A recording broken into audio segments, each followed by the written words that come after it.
Gangnam Style.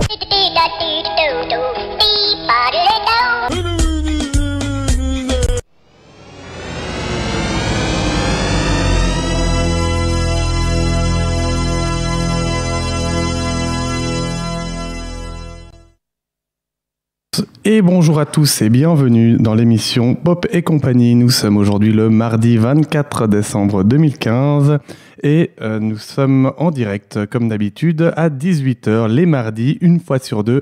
C'est Pop et compagnie présenté par Morgane. Alors, on espère que l'émission va avoir quelques followers en plus, dirons-nous, des suiveurs, des gens qui regardent. Car j'ai distribué pas moins de 1000 flyers dans mon quartier et même dans toute ma commune à Versoix. J'ai bien pris soin de ne pas mettre dans les boîtes aux lettres où il y avait marqué pas de pub, car malgré tout, ça reste de la pub. Mais j'espère quand même que c'est de la pub qui peut plaire, surtout que voilà, c'est du bénévolat et puis c'est quelque chose que je fais pour le plaisir. Donc tout de suite, quelques news en vrac.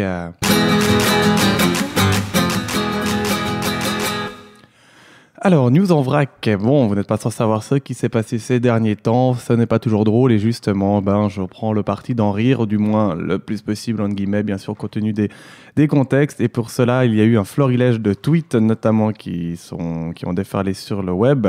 En voici quelques extraits. Du Gorafi. Flash, les agences de notation dégradent la note du monde qui passe ainsi de monde de merde à monde de merde. Monde de merde, ou les deux. C'est là que tu vois que les terroristes ont une vie de merde. Le mec loue la dernière voiture de sa vie, il prend une Polo. Daesh qualifie dans son communiqué Paris de la capitale des abominations et de la perversion. La flatterie ne les mènera nulle part. Le plus grand exploit de ces connards aura quand même été de faire aimer les Parisiens par les provinciaux. Ceux qui t'expliquaient que Charlie Hebdo était allé trop loin et que c'était un peu leur faute. Est-ce que la musique était trop forte au Bataclan ? Voilà, donc de différents florilèges. Et il y en a eu d'autres, là j'en ai mis juste quelques-uns, mais on a quand même ce complice, ce comparse, celui qui a hébergé ces terroristes, il s'en est aussi pris plein la gueule quand même, et notamment, alors là je les ai pas forcément compilés, je les ai de tête, mais on avait notamment... Ah, mais moi je croyais qu'ils m'ont dit je suis trop dans la dèche, évidemment, avec ce fameux jeu de mots, et plein d'autres. Donc voilà, mieux vaut en rire qu'en pleurer, et il ne faut pas non plus céder à la peur, ça c'est mon avis, et j'espère que c'est aussi le cas de la plupart du monde, parce que sinon, on va tout de suite paniquer, ça va être la catastrophe, mais je crois que pour l'instant, ça tient bon malgré les différentes menaces, et notamment ce qui se passe à Bruxelles. Mais le côté bad news, c'est pas mon côté, je laisse ça à d'autres qui aiment bien parler de ce genre de sujet, sans faire de ce genre de sujet une passion à cause de ce qui se passe, mais voilà, c'est comme ça. Et on passe tout de suite à la deuxième news en vrac. Danielle, la mamie la plus chouette du monde à qui Internet va offrir des fleurs. Le journal 20 minutes a retrouvé Danielle, cette vieille dame anonyme révoltée contre la stupidité qui a ému Internet après un micro-trottoir de BFM TV. Des internautes ont lancé un crowdfunding pour lui offrir des fleurs. Bon... Interrogée par la caméra donc rappel des faits, interrogée par la caméra de BFM TV, le 16 novembre, cette dame d'un certain âge a su prononcer des mots qui résonnent fort pour beaucoup de Français. C'est très important de voir plusieurs fois le livre d'Hemingway, Paris est une fête, parce que nous sommes une civilisation très ancienne et nous porterons au plus haut nos valeurs. Et nous fraterniserons avec 5 millions de musulmans qui exercent leur religion librement et gentiment, et nous nous battrons contre les 10 000 barbares qui tuent soi-disant au nom d'Allah. C'est ce qu'elle a déclaré. Elle a dit notamment donc être révoltée contre la stupidité. Donc son image de parisienne respectable, manteau chic, foulard mis en pli, couplée à sa déclaration de tolérance face à l'intégrisme et son air indigné ont rendu Danielle sympathique à des milliers d'internautes. Tellement d'ailleurs que dès mardi matin, la chasse était ouverte par plusieurs rédactions pour la retrouver.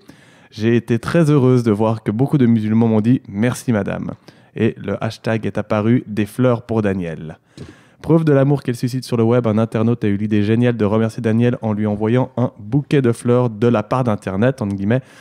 La charmante attention a vite remporté le soutien de nombreux utilisateurs de Twitter et sur le réseau à l'Oise Bleu, le hashtag donc des fleurs pour Daniel a été retweeté plus de 3000 fois à l'heure où les lignes étaient écrites et la cagnotte a déjà dépassé les 3600 €. Voilà, donc pour Karim Boukercharge, instigateur de cette initiative, il propose qu'au-delà de 200 €, donc un seuil qui a été explosé, Daniel choisisse elle-même les associations de son choix à qui distribuer l'argent.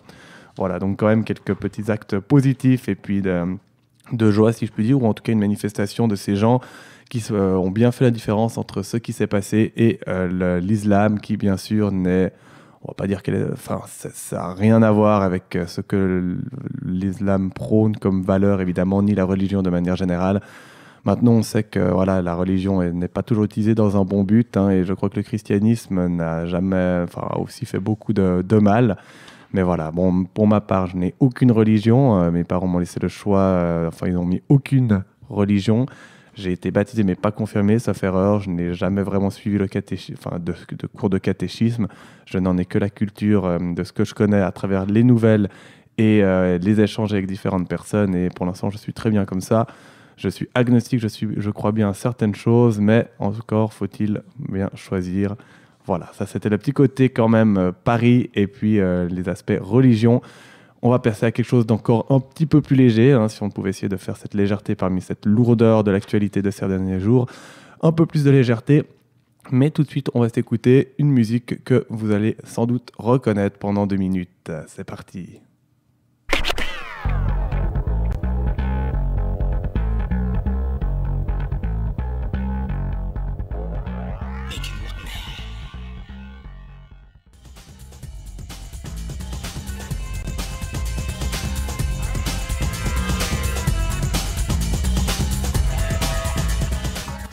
Voilà, vous avez peut-être reconnu le thème, puisqu'il s'agit de celui de Matrix, en l'occurrence Matrix Battle Theme. Voilà, petit souvenir si vous vous en rappeliez. Et tout de suite, c'était vraiment très intéressant.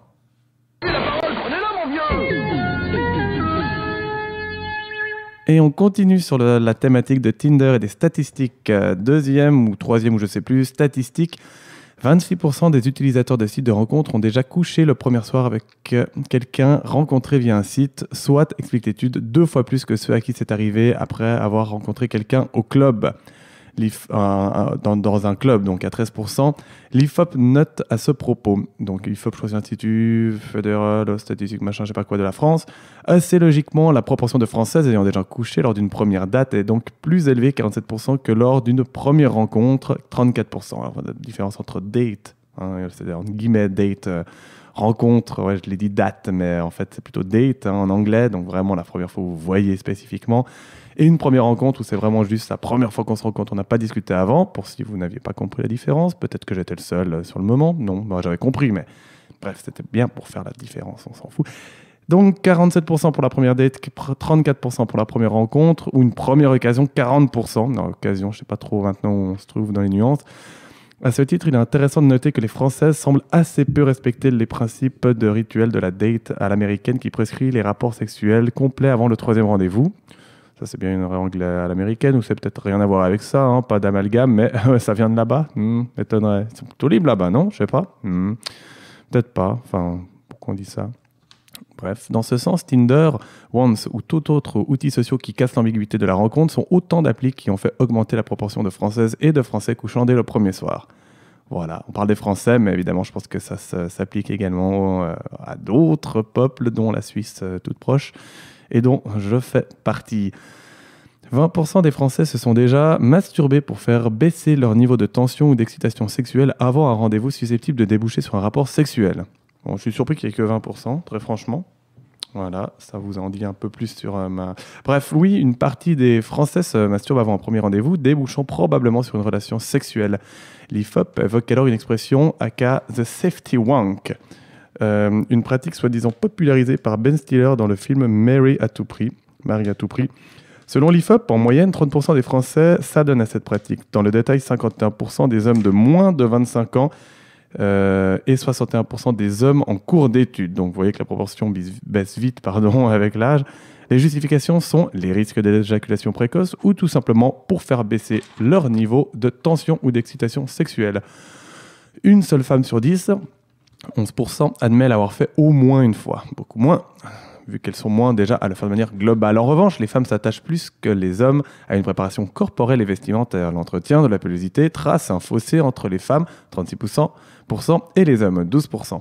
Ce qui est relativement peu encore. Hein. Avec plus précisément les jambes pour les femmes, 45%, et les barbes pour les hommes, 35%. Aussi, l'après-sexe traduit une autre différence entre les genres. Plus de femmes, 44%, que d'hommes, 29%, préfèrent dormir seuls après un premier rapport sexuel. Voilà, c'est dit, et c'est le site Combini qui nous l'apprend. La parole, prenez-la, mon vieux! Ouais, j'ai déjà fait des meilleurs enchaînements que ça, c'est pas grave. Faut toujours avoir la main sur la souris quand on fait tout seul. Hein. Je rappelle que je m'auto-réalise pour l'émission de la radio, donc. On l'a vu aussi, finalement, pourquoi pas. On continue avec les plaintes improbables. Drive, très peu de scènes au volant, beaucoup d'antisémitisme. Donc le film Drive, Sarah Deming, une habitante de l'État américaine du Michigan, a été immédiatement conquise par la bande-annonce de Drive, le film désormais incontournable du réalisateur Nicolas Winding Refn, sorti en 2011. Mais déçue par le film dans son intégralité, elle décide d'entamer un procès contre le distributeur et le cinéma où elle l'a vu. Ses raisons, il y avait vraiment très peu de scènes en voiture, ni même de course-poursuite, contrairement à ce que laissait croire la bande-annonce. Ce n'était pas comme Fast and Furious, explique-t-elle. Elle aurait aussi discerné dans ce succès de Ryan Gosling un encensement de la violence à l'égard des Juifs, rapporte The Guardian. La salle et Film District, le distributeur, contestent vivement ces accusations et ont proposé à l'intéressée un remboursement de sa place de cinéma, comme elle le réclame. Cependant, la plaintive espère transformer son procès en class action, un recours en justice de groupe qui permet à un grand nombre de personnes de poursuivre une entreprise afin d'obtenir une indemnisation financière, une pratique plus que courante aux États-Unis. Super, super. C'était vraiment très intéressant. Et une deuxième pause musicale.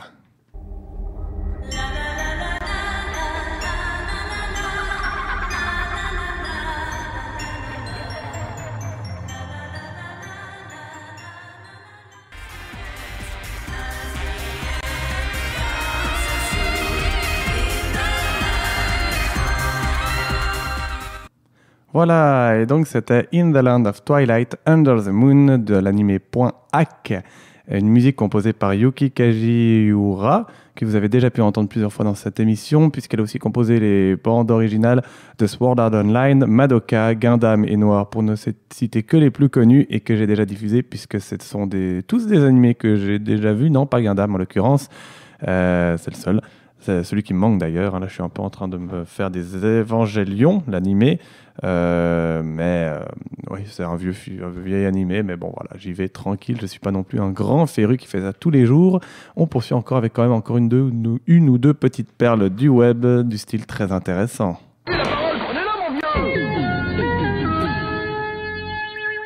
Un balisage défaillant et 6 km de trop pour les marathoniens de Bangkok. 27 km au lieu de 21 pour les participants au semi-marathon de Bangkok. C'est une erreur de balisage sur le semi-marathon qui a conduit les coureurs à effectuer une boucle supplémentaire de 6 km. Raillés sur les réseaux sociaux, les organisateurs se sont excusés mardi. Nous sommes sincèrement désolés de l'incident. Nous avons appris la leçon, s'excuse le général Manas Clements, président de la National Jogging Association of Thailand, sur la page d'accueil de l'organisation. C'est quand même un général qui s'excuse. Des participants équipés de podomètres s'étaient étonnés en effet d'avoir réalisé plus de 27 km au lieu des 21 annoncés au départ de la course ce dimanche. Alors vous, je sais pas, mais quand sur 27 km, enfin je devais en faire 20 et j'en parcours 6 de trop, je le remarque autrement que par le podomètre. Chacun ses problèmes. Moquerie sur Facebook.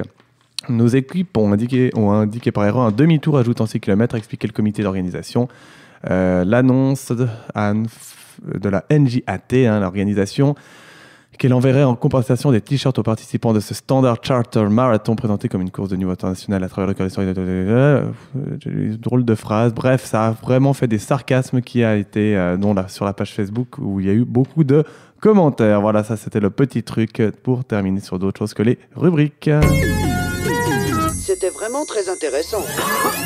Et la minute perso.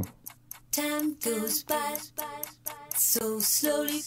Time goes by so slowly.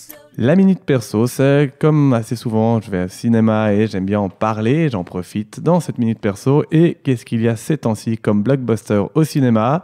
Il y a James Bond, Spectre, que je n'ai pas encore regardé, j'aimerais bien aller le voir, mais bon, en même temps, quand j'ai vu comment était Skyfall, les 30 dernières minutes, c'était un scénario totalement absent et débile. Alors ce dernier, Spectre, je suis un peu dubitatif vu que les critiques sont bonnes mais pas toujours, et dans mon entourage on n'est pas toujours non plus très séduit par ce qui a été fait dans ce film. Un autre film donc, c'est Hunger Games, la dernière partie de la quadrilogie, réalisée par Francis Lawrence et un scénario de Danny Strong avec Jennifer Lawrence aussi. Ils ont un lien de parenté, ceux-là, ou pas? Tiens.